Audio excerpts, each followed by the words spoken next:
Sri Ram Jai Ram Jai Jai Ram, Sri Ram Jai Ram Jai Jai Ram, Sri Ram Jai Ram Jai Jai Ram, Sri Ram Jai Ram Jai Jai Ram, Sri Ram Jai Ram Jai Jai Ram, Sri Ram Jai Ram Jai Jai Ram, Sri Ram Jai Ram Jai Jai Ram. Shri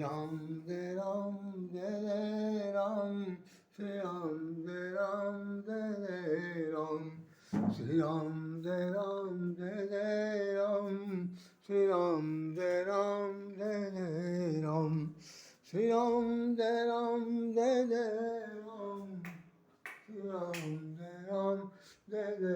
Ram, Shri Ram Jai Ram Jai Jai Ram, Shri Ram Jai Ram Jai Jai Ram, Shri Ram Jai Ram Jai Jai Ram, Shri Ram Jai Ram, Shri Ram Jai Ram Jai Jai Ram, Shri Ram Jai Ram Jai Jai Ram, Shri Ram Jai Ram Jai Jai Ram, Shri Ram Jai Ram Jai Jai Ram, Shri Ram Jai Ram Jai Jai Ram, Shri Ram Jai Ram Jai Jai Ram. बोली श्याम रामचंद्र महाराज की जय.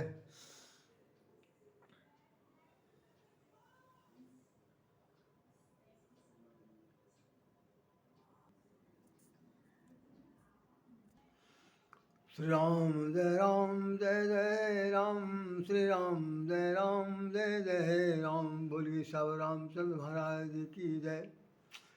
आज आज कभी महर्षि वाल्मीकि का दिखा जन्मदिन है, जन्म जयंती है. वाल्मीकि जयंती के रूप में जाना जा रहा. वैसे तो जन्मदिन ही मनाएंगे, लेकिन जयंती के रूप में अब तो स्वीकारा जाने लगा कि ये है.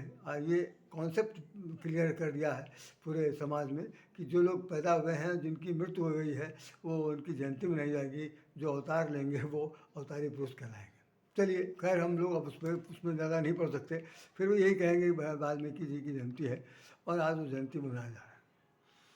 हम आप लोगों को एक बड़ी बात खास बताना चाहते हैं कि आप वाल्मीकि जी के बारे में.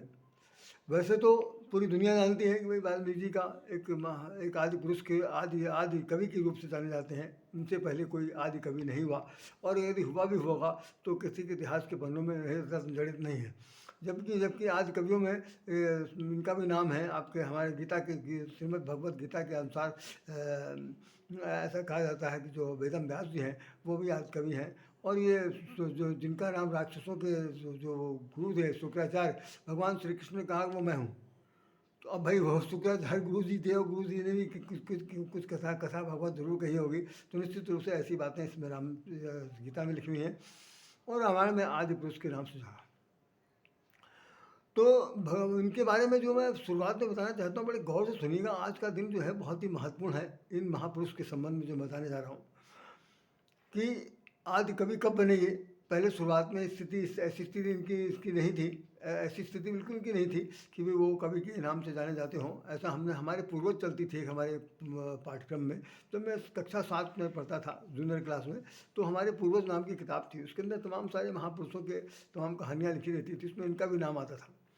अगर आप लोग अन्यथा नहीं या पढ़ा हो तो आपको ज्ञान में ज़रूर होगा कि वे जो वाल्मीकि जी थे, ये प्रारंभ में एक प्रकार का लुटेरों के नाम में इनका नाम आया था कि वो लूटने उटने लगे थे. और तमाम जितने भी जंगली जो लोग जंगल के पगडंडियों पर आने जाने लोग जो थे, उन सबको वो लूट मार करते थे.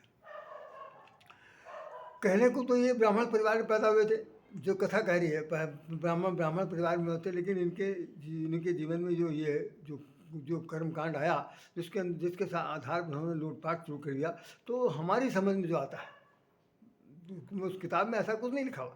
किताब में तो ये कि उनका धंधा था लूटना पाटना. लेकिन हमने जो इनके कॉन्सेप्ट को महसूस किया, समझा अपनी बुद्धि विवेक से, तो उसमें यह है कि भाई कभी कभी परिस्थितियाँ ही आदमी को इतनी ज़्यादा ख़राब कर देती हैं, समय इतना ज़्यादा ख़राब कर देता है, और कुछ तो घर के लोग ही आदमी को पागल बदमाश बना देते हैं.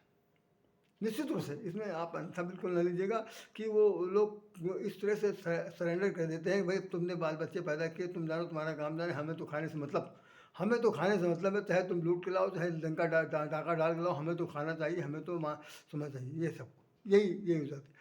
अब ऐसी स्थिति में उसके बाद अगर मान लो नौकरी पेशा नहीं, पारिवारिक स्थिति ज़्यादा अच्छी नहीं है, और वो कहीं कुछ कोई धंधा बंदा नहीं है, तो क्या करेगा आदमी? भाई पेट चलाना है, बच्चों को पालना है, घर की पत्नी की तो लाना सुननी नहीं है, तो कुछ करेगा। तो उसमें ये सब काम करने के लिए उन्होंने डाका डालना वाला काम शुरू कर दिया। बहुत सारे लोगों को लूटा और लूट लाट के लाते थे घर में, सबको खिलाते पिलाते थे। और एक दिन ये हुआ कि सप्तऋषि उस रास्ते से गुजरे। सप्तऋषि के बार बार नाम क्यों आता है, ये एक बात बताना है। इसके बाद ये बता दूं कि वे भी उनका नारद जी का भी नाम आएगा। तो वो आया, उन्होंने उनको उसने पकड़ लिया, वाल्मीकि जी ने उन्हें पकड़ लिया। पकड़ने के बाद कहा कि भाई हमें आपको जो कुछ रखो दे दो।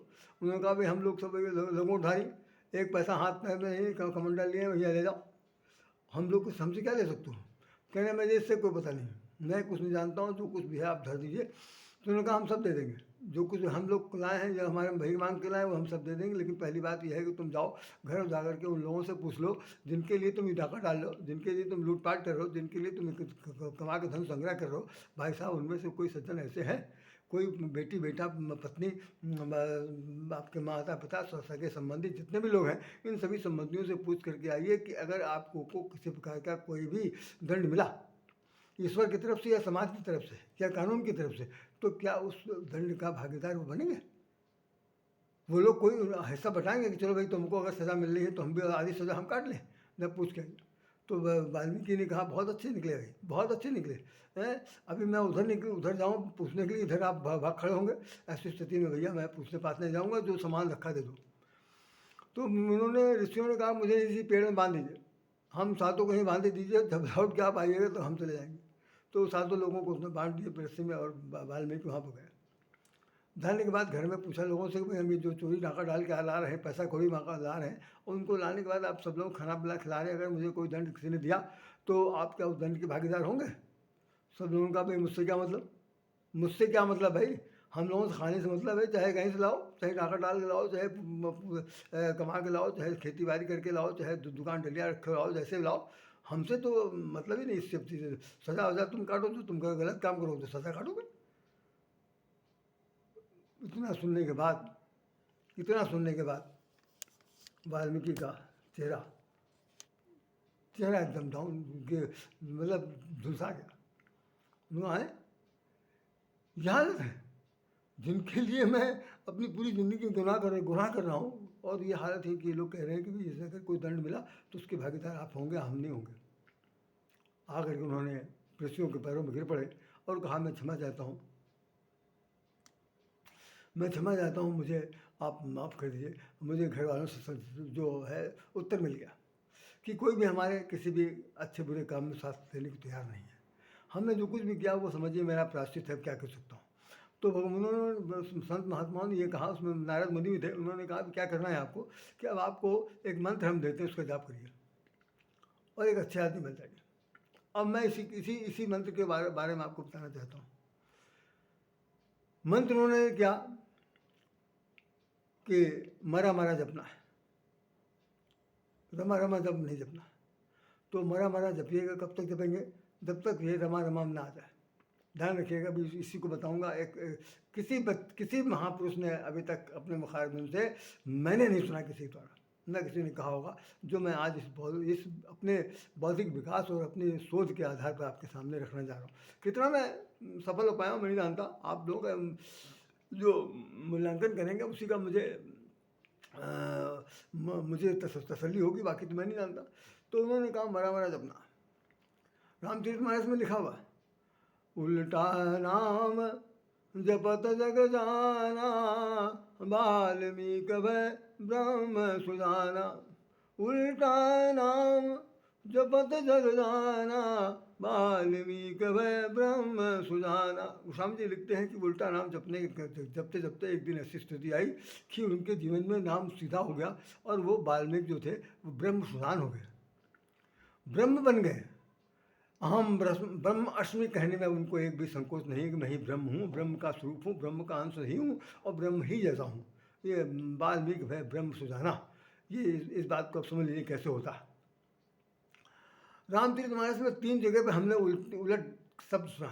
उलट का था तो सुन, जैसे रावण को उन्होंने भगवान हनुमान जी ने रावण को जब नीति सिखाई कि भाई जब तक कहीं नीति रस मानी, उसके बाद भी जो रावण है वो कहता क्या है कि मृत्यु निकट आई खल तोड़ी, तो हनुमान जी ने कह दिया कि उल्टा हुई है कह हनुमाना। अब यहाँ उल्टा क्या मतलब निकलता है? देखिए उल्टे का ही अर्थ है, जो जब कभी कोई चीज़ उलट जाए तो उसको सुलटाइए, यही तो लोग कहेंगे। तो जब हम तुम्हारी मृत्यु निकट आई है, हनुमान जी कह रहे हैं ठीक इसको उल्टा हुआ, तो इसका मतलब मृत्यु तुम्हारी आई, हमारी नहीं आई। तो रावण की मृत्यु नज़दीक आई है, ये बात हनुमान जी कह रहे हैं, और रावण कह रहा है तुम्हारी मृत्यु निकट आई है। चलो, तो ये उल्टे का मतलब यहाँ पर जो कह रहा है ये उसी को बता रहा। वही उल्टा शब्द एक जगह पर और आता है, कहाँ पर? उलटी पलटी लंका तही जारी, कूदी परा पुरी सिंधु मजारी। उलट पलट, अब जरा देखिए, हमने जब शुरू में पढ़ा रामायण को, तो इसमें मुझे ऐसा लगा कि उलट पलट कैसे क्या होगा, लंका तो जैसे इतनी लंबी होगी, मान लो तो उसको पलट दिया, तो उसका जो सिरा था वो नीचे चला गया और जो नींव थी ऊपर आ गई होगी, तभी तो उल्टा पलटा हुआ। लेकिन नहीं, इसको कैसे मतलब मकान को नीचे गिरा उलट दीजिए, फिर नीचे का पोर्शन ऊपर ले जाइए, यही तो उल्टा पलटा कहा जाएगा। लेकिन सिद्धक पुरुष ने बताया ऐसा नहीं, रामायण के अर्थों में ये लिखा हुआ ऐसा नहीं कि उलट पलट मैंने हुआ कि सबसे पहले उल्टे गए। उन्होंने अपनी जो जब दुम में आग लगी हुई है, तो सबसे पहले वो उल्टे उल्टे भागते हैं, मैं उल्टी दिशा की तरफ गए, फिर पलट के उसी दिशा में आए। तो जिधर से गए थे उसी दिशा से आकर के फिर दूसरी तरफ जाते हैं। तो ये एक बार जाना एक बार आना, क्या उलट पलट करना ही है। लोग कहते हैं क्या उलट मचाए हो, जहाँ कहीं बैठना बैठो, ठीक करो काम करो। तो मतलब उलटना पलटना माने कि दिशा को एक बार सीधे तरीके से आना, दूसरी तरफ उसी रास्ते से पलट के आना। तो उलटना पलटना ये तात्पर्य है कि उलट पलट लंका ते जारी, कूद पड़ा पुरुष सिंधुधारी। अब वही उल्टा तीसरे शब्दों में देखिए, वाल्मीकि भय ब्रह्म सुधाना, उल्टा नाम जपत तक जाना, वाल्मीकि भय ब्रह्म सुधाना। वाल्मीकि जो है उल्टा नाम जपते जपते सीधा नाम हो गया। अब सीधा कैसे होगा? मरा मरा मरा करते करते रामा रामा रामा हो गया। अभी भी संतुष्टि नहीं मिली होगी, मैं अब आपको बता रहा हूँ। आपने देखा होगा कि जब हम लोग घर में ताला बंद करते हैं, घरों में जब ताला बंद किया जाता है तो मेन गेट पर आप ताला बंद करते समय आप क्या करते हैं? चाबी जो है क्लॉकवाइज घुमाते हैं, क्लॉकवाइज, तो ताला बन जाता। और जब ताला खोलना होता है, घर के अंदर जाना है, तो जब ताला खोलना होता है तो क्या एंटी क्लॉक, तो चाबी उल्टी घुमाई जाती। तो एक बार सीधी घुमाई गई तो वो बंद हो गया, सीधी घुमाने बंद हो गया, और जब उल्टी घुमाई तो खुल गया। तो अब जब उल्टी घुमाई गई तो खुल के बाद इसी को अंडरलाइन कर लीजिए कि उल्टी घुमाने से खुल जाए और सीधी घुमाने से बंद हो जाए, तो फिर वो क्या खास चीज़ हो सकती है? तो यही है। तो ऋषियों ने ये खास तौर से उनको बताया कि जो तुम जब उल्टा जो हो तो होता क्या है कि जो चीज़ तुमने इकट्ठा की है, धन है, दौलत है, लौटपाट की सामान किया है, जो सुख संग्रह का सामान है, जितनी भी संसार की संसारिकता है, ये सब क्या है? नश्वर है, नश्वरता से भरपूर है। हमारा शरीर नश्वर है, सामान जो खरीद रहा है वो नश्वर है, जो चीज़ इस्तेमाल कर रहा है वो नश्वर है, जो छूट जाएगा वो नश्वर है। कोई चीज़ तो ऐसी चीज़ नहीं है जो चीज़ नष्ट होने वाली नहीं है। तो जो सब कुछ नष्ट होने वाली है, उसको तुमने जो इकट्ठा किया है, उसको धीरे धीरे एक एक करके निकालो। और निकालते समय कहो मरा, मतलब ये मरी हुई चीज़ है, ये नेगलेक्टेड चीज़ है, ये निराशाजनक चीज़ है, इसकी ये किसी मतलब निष्प्रयोज्य है, किसी काम की नहीं है। तो राम मरा मरा मरा मरा करते करते करते एक बार हो जाएगा कि जितना भी संग्रह किया हुआ सब चीज़ था, उस पर आपकी दृष्टि ये पहुंच गई कि जितना हमने अब तक सब संग्रह किया था वो सब बेकार की चीज़ थी, वो सब मर गया, अर्थात वो सब नष्ट हो गया, वो त्याज्य पदार्थ हो गया, उस किसी काम को नहीं हो गया। तो अब जब ताला खुल गया, बुद्धि का जब ताला खुल गया, मरा के मंत्र से जब ताला खुल गया, तो जो क्या चीज़ निकला? राम। तो राम को देख करके जब व्यक्ति विशेष का मन मस्तिष्क राम बन जाए, तो फिर ब्रह्म सुजाना ही हो सकता है, दूसरा कुछ नहीं हो सकता। तो यही खास बात थी उनके जीवन में कि उन्होंने जो कुछ भी संग्रह किया था वो सब मृत प्राय था, वो सब नष्ट होने वाला था। उस नष्ट होने वाली चीज़ को मरा मरा करते करते करते करते रामा में पलट गए थे। तो उल्टा नाम जपत जग जाना, वाल्मीकि भय ब्रह्म सुधाना। हम लोग अपने जीवन में ही तो करते हैं। आप देखिए, इससे इससे एक बात निकला कि हम लोग अपने जीवन को बंधन में बांधना चाहेंगे तो सीधे चलेंगे, और जब बंधन से मुक्त होना चाहेंगे तो हमको उल्टे चलना पड़ेगा, क्योंकि हमने बंधन मुक्त हुआ नहीं। तो बंधन मुक्त होने के लिए हमें राम की आवश्यकता है। राम तभी मिलेंगे जब हमारे जीवन का मरा मर जाएगा, जो मरने वाला चीज़ है ख़त्म हो जाएगा, उसकी अंत्येष्टि हो जाएगी, तभी हमारे जीवन में सच्चाई आ सकती है। अगर ऐसा ना होता तो आप देखिए, कंधे में मुर्दा रखते ही सबसे पहले राम, और कहते हैं सत्य। मरा सत्य कभी किसी ने नहीं कहा। जब भी कभी कोई कहेगा तो राम राम सत्य। अरे भाई, तो जो सत्य है वो राम है, मरने के बाद पता था। तो जब तक वो मरा नहीं था, जब तक आपने मरे हुए को देखा नहीं था, तब तक आपके दिमाग में मरा मरा नहीं आया। आज मरा मरा आ रहा है, जो मरा मरा को अंत कर दिया तो राम सत्य हो गए। राम जब सत्य हो गया तो राम ही ब्रह्म है, राम ही सत्य है, राम ही प्रेम है, राम ही संसार है, राम ही युग है, राम ही सब कुछ है। तो उस राम को अपने जीवन में उतार लेना, भौतिक स्तर पर स्वीकार कर लेना, भौतिक स्तरता के साथ साक्षात्कार कर लेना, ये वाल्मीकि जैसे महापुरुष का काम है। हम जैसे लोगों का काम नहीं है, क्योंकि हम संसारिक प्राणी होने के नाते सबसे ज़्यादा समझदार होकर सबसे ज़्यादा नासमझ, सबसे ज़्यादा बेवकूफ़ हैं। इससे ज़्यादा और कुछ नहीं मैं कह सकता, कुछ नहीं कह सकता। तो हमारे आपके जीवन में सच्चाई तब आएगी जब हम सत्य को स्वीकार करने के लिए हम मरा को स्वीकार करेंगे। और मरा जैसे क्लॉकवाइज हो, जो सीधी चाबी थी, उस सीधी चाबी को जब उल्टी चाबी नॉन क्लॉकवाइज लगाएंगे तो हमारे समझ में आता है।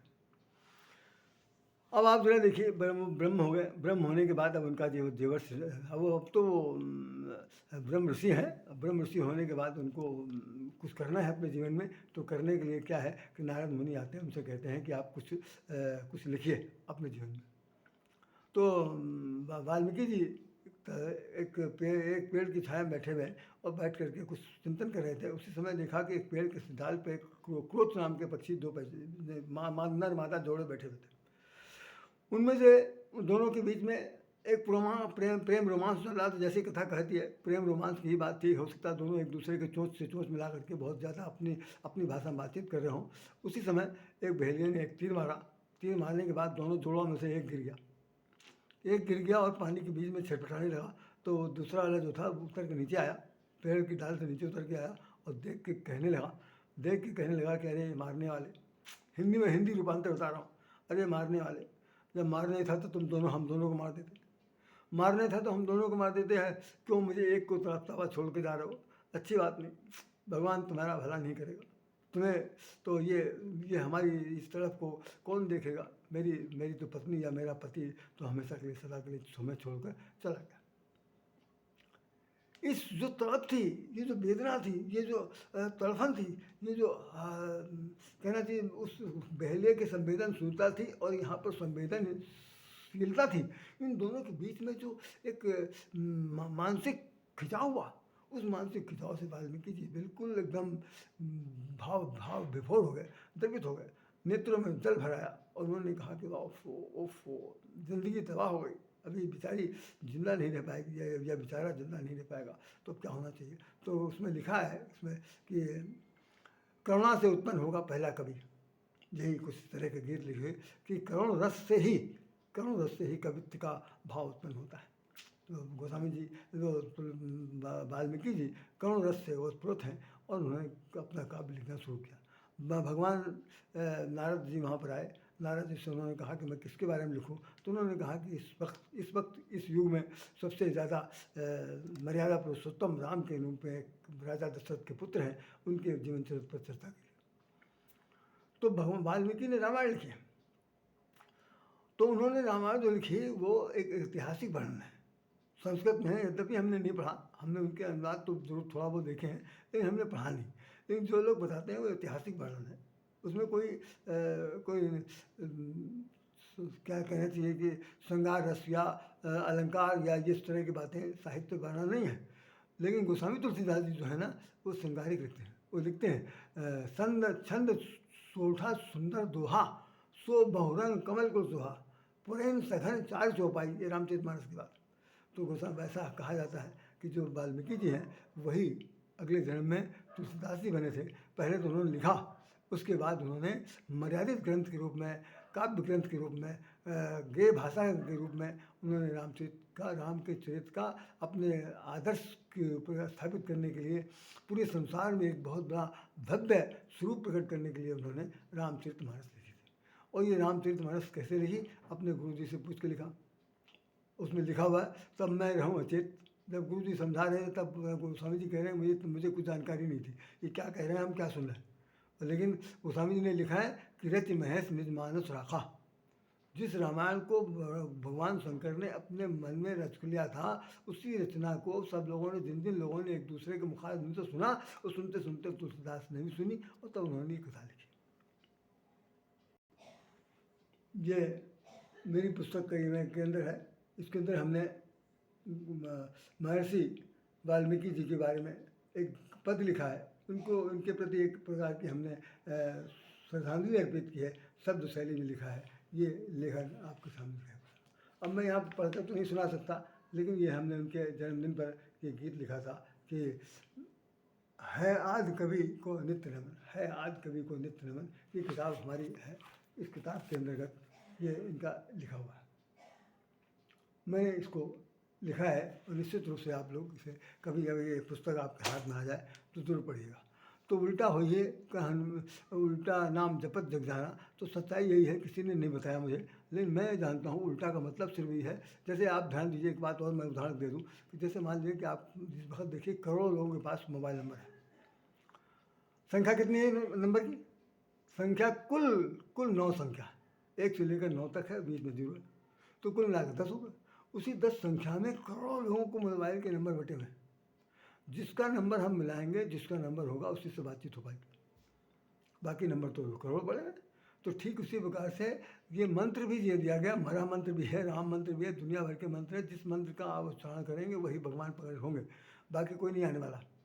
तो निश्चित रूप से ये मंत्र जो है ये हमारा मोबाइल नंबर की तरह से कि मिलाइए, खटपट तुरंत आपको बातचीत हो जाएगी, दिखाई पड़े चाहे पड़े, लेकिन उनसे बातचीत हो जाएगी। अब तो देखिए मोबाइल के अंदर तो वीडियो कॉल भी है, लेकिन इस मंत्र में वीडियो कॉल बिल्कुल नहीं है। वीडियो मंत्र को पढ़ते जाइए, एक समय ऐसी स्थिति आएगी आप बिल्कुल निद्रा अवस्था में आ जाएंगे, भगवान राम के दर्शन हो जाएंगे, और फिर उसके बाद बोलना सुनना बिल्कुल बंद हो जाएगा। तो ये अलग चीज़ है, वो अलग चीज़ है, कुल मिला के भौतिक जगत का एक चित्र है। तो ये मैं ये बता रहा था कि वाल्मीकि जी ने अपने जीवन में बहुत संघर्ष किया। अब उन वाल्मीकि को हमारे समाज में एक खास बात हो गई, जिस पर मैं बताना चाहता हूँ। ये मेरी अपनी कहना चाहिए प्रतिक्रिया तो नहीं कह सकते, लेकिन हाँ जो दृष्टिकोण है वो कि इनको एक राजनीति से जोड़ दिया गया। ये अभी देख रहे हैं उसमें लिखे कि मंदिरों में उनकी वाल्मीकि जी की पूजा हुई, आरती उतारी गई, सब कार्यक्रम हुए, सब लोग थे कि इनके लिए वाल्मीकि समाज बन गया। और वो समाज जो है वो अनुसूचित जाति से रिलेटेड है। वो लोग भाई अपने आप को कहते हैं हम वाल्मीकि समाज के, और वाल्मीकि जी ब्राह्मण थे। अब लोग अगर ब्राह्मण नहीं थे तो क्या फिर वो अनुसूचित जात के होंगे, लेकिन अनुसूचित जात वालों ने इनको स्वीकार कर लिया और उनके नाम से एक समाज बन गया, उसका नाम वाल्मीकि समाज है। उसमें बड़े बड़े लोग आते हैं, मैं उनका नाम नहीं लेना चाहता, उनमें से उसी समाज के आधार पर तमाम सारे टिकट मिलते हैं, लोग जीत के सब लोग जा रहे हैं। लेकिन आज निकला है पेपर में कि जो वाल्मीकि के आदर्शों को पढ़ेगा, सुनेगा, समझेगा, वो अपने जीवन को आत्मसात करके बहुत कुछ पा सकता है। मैं बहुत हैरान हूँ कि वाल्मीकि की कथन को कितने लोगों ने आत्मसात किया अब तक कितने लोगों ने किया। वाल्मीकि तो बहुत पुराने हैं, रामचरितमानस लिखने वाले तो 500 साल पुराने, 600 साल पुराने, 200 साल। तो वाल्मीकि रामायण को पढ़ने वाले कोई नहीं है। जो लोग पढ़ते हैं उसमें से गलतियाँ निकालते हैं, और लेकिन कहना बहुत मुश्किल है। अब मैं एक बात और बताऊं कि वाल्मीकि ने भगवान राम जिस वक्त उनके आश्रम में गए, देखिए दो कांड हुआ। एक तो भगवान राम लक्ष्मण जानकी तीनों लोग गए उनके आश्रम में वनवास के दौरान। दूसरी बात, जब सीता जी का वनवास हुआ तो भगवान राम ने कहीं और नहीं भेजा, अपनी धर्म पत्नी को जानकी जी को वाल्मीकि आश्रम में भेजा। क्यों? कथा लिखना उन्होंने शुरू किया था, और कथा का समापन भी उनके मुखारबिंद से होना है, कलम से होना है, इसलिए उन्होंने जानकी जी को वहाँ पर भेजा था। वहाँ उनके 2 पुत्र पैदा हुए। बाद में फिर वो जो हुआ, आप तमाम सारी चीज़ें सीरियल में लिखी होगी रामायण सागर की, वो आती हैं, जानकी जी वहाँ पत्थर ज़मीन फट जाती है, उसमें समा जाती हैं। दोनों लड़के जो हैं राम का गुणगान करते हैं, कुछ बड़ाई भी करते हैं, सभी कुछ देखने को मिलता है। तो ये कथा कहानी है, उसको उन्होंने चित्रपट में दिखा दिया। सच ये है कि वाल्मीकि ने भगवान राम ने जब उनसे पूछा कि मुझे आप बताइए कि मैं इस संसार में आया हूँ, कहाँ रहूँ। पहले तो वो चित्रकूट की बात करें कहाँ रहे, तो वाल्मीकि जी ने कहा कि मुझे पहले आप ये बताइए कि आप कहाँ नहीं हैं। जहाँ ना हो सो मुझे दिखाओ, जहाँ आप नहीं हैं वो जगह मुझे दिखा दीजिए तो मैं बता दूँ वहाँ रहना है। तो भगवान तो बहुत गुपचुप हो गए कि अब तो कहना बड़ा मुश्किल हो गया, तो भैया सर्वज्ञ हैं, सब कुछ जानते हैं, और इनको तो अभी कुछ कह देंगे। तो उन्होंने कहा कि ऐसा अपनी तरफ से बताएं। तो वाल्मीकि जी जो हैं, आप जानते हैं कितना पढ़े लिखे हैं? जान के आपको आश्चर्य होगा, रामचरितमानस के उसमें लिखा हुआ वाल्मीकि विज्ञान विशारद। वाल्मीकि जो थे वो बीएससी थे, ग्रेजुएट, और किस चीज़ में, उसमें वास्तुकला में। वाल्मीकि विज्ञान विशारद। अगर वो उनको वास्तुकला में विशारद, उनको वो बीए पास ना होते, ग्रेजुएट ना होते, तो वो 14 भुवन नहीं बता सकते थे। 14 भुवन कौन कौन से बताए, वो पढ़ना बहुत मुश्किल काम है, उस पर किसी दिन और चर्चा होगी। उन 14 भुवन में एक बड़ी खास बात उन्होंने बताई, जो हम दो ही बता रहे हैं। 14 भुवन में 2 ही बहुत कॉमन बताना चाहता हूँ। एक में वो कहते हैं कि जिनके श्रवण समुद्र समाना, जिनके श्रवण समुद्र समान, एक बार इस 14 भुवन में जो सबसे पहला भवन उन्होंने बताया, वो कह रहे हैं कि जिनके श्रवण समुद्र समाना, तिनके हृदय तिनके श्रवण समुद्र समाना, कथा तुम्हारी सुभग सरनाना, भरई निरंतर होई न पूरे, तिनके ही तुम गहरूरे। करे भी जिनके कान समुद्र के समान है। हम लोग के कान में अगर बिल्कुल नॉर्मल हालत में है तो चाहे कितना इसमें उंगली डाल लीजिए, दूर से भी होगी तो आवाज़ सुनाई पड़ेगी। तो समुद्र की खास विशेषता ये है कि चाहे जितनी भी नदियाँ उसमें आके गिर जाएँ, आखिर में समुद्र कभी भरता नहीं। तो आपका मन कभी राम के नाम से अघाए ना। कथा सुनते सुनते बिल्कुल तृप्ति भी हो, अतृप्ति भी हो, उस स्थिति में भगवान कह रहे हैं कि जो तुम्हारी कथा सुनता हो, समुद्र के समान कान रखता हो, उसके हृदय में आप निवास कीजिए। पहला मकान। 14वां मकान नहीं बता रहा हूँ। उसके बाद जो फिर बीच का है, फिर मैंने एक और बता दिया कि 12वां मकान सुन लीजिए, जो बहुत सबसे सरल है। हाँ, नहीं, 9वें प्रकार का मकान सुन लीजिए। स्वामी सखा, बहुत इंपॉर्टेंट है हमारे आप सबके लिए। स्वामी सखा पितु मात गुरु, जिनके सब तुम तात, मात पिता स्वामी सखा पितु मात गुरु, जिनके सब तुम तात, मन मंदिर तिनके बसऊँ, सिंह सहित दो भ्रात। बहुत सुंदर बात है। उन्होंने कहा कि जो आपको माता पिता समझते हैं, जो जिनके लिए आप स्वामी हैं, सखा है, पिता है, माता है, गुरु हैं, और सब कुछ आप ही हैं उनके लिए। माता पिता गुरु, जैसे तुमेव माता च पिता तमेव, तुमेव बंधु च सखा तमेव, तमेव विद्या द्रविणम तमेव, तुमेव सर्वम मम देव देव। सर्वम, आप सब कुछ मेरे ही देवता हैं। तो गोस्वामी जी ने लिखा है कि भगवान वाल्मीकि जी कह रहे हैं कि जिनके लिए तुम माता पिता गुरु और सभी कुछ हो, अब उनके मंदिर में आप सीता लक्ष्मण सहित निवास करिए। तो हम लोगों को निश्चय करना पड़ेगा कि भगवान को हमने किस रूप में स्वीकार किया, उनके साथ कौन सा रिश्ता जोड़ा है। पिता जोड़ा है कि माता जोड़ा है, स्वामी जोड़ा है कि सखा जोड़ा है, क्या चीज़ है, गुरु जोड़ा, उसके हिसाब से भगवान आपको मिलेंगे, आपके हृदय में आएंगे। अब तीसरे, अब वैसे तो 14वां मकान आपको बता दूं क्योंकि बताना बहुत मुश्किल है। 12वां तरफ का मकान देखिए क्या है, कि जहाँ, इसलिए मैं बता रहा हूँ कि वो वास्तु कला के निपुण हैं, जैसे होते हैं वास्तुविद जिसे कहते हैं, आर्किटेक्ट। वो आर्किटेक्ट है, उनको सब पता है। तो बता रहे हैं कि जाति पाति धन धर्म बढ़ाई, जाति पाति धन धर्म बढ़ाई, प्रिय परिवार सदन सुखदाई, सब तज तुम्हि रहाई उरलाई, तिनके हृदय रहूँ रघुराई। जो जात पात धन धर्म बड़ाई प्रिय परिवार सदन कुछ भी नहीं समझता, कोई चीज़, सब बकवास है। भगवान के सिवा संसार में कोई चीज़ अपनी नहीं है, सब कुछ भगवान ही भगवान है। जो ऐसा समझते हैं, हे भगवान आप उनके जीवन में निवास करिए। तो मैं समझता हूँ कि 14 भवन तो बताना बहुत मुश्किल था, और आपने आपको बता दिया कि इनको भजिए। और इसी के साथ मैं समझता हूँ कि वाल्मीकि जी के द्वारा जो बताया गया है, उनके जीवन चरित्र को जो बताया गया है, उनकी संवेदनशीलता के बारे में जो बताई गई है, वाल्मीकि जी ने हमारे जीवन के लिए एक बहुत बड़ा आदर्श प्रस्तुत किया है। आप उन्हीं के बताए हुए चिन्हों पर चलें। मेरे साथ मेरी तरफ से अगर कोई त्रुटि हो गई हो, अप्रियता प्रकट हो गई हो, तो मैं क्षमा चाहूँगा। राधे श्याम। राधे आपको हृदय से नमन करता है। जय श्री राम, जय राधे श्याम, जय श्री कृष्ण, जय वाल्मीकि महाराज की जय हो।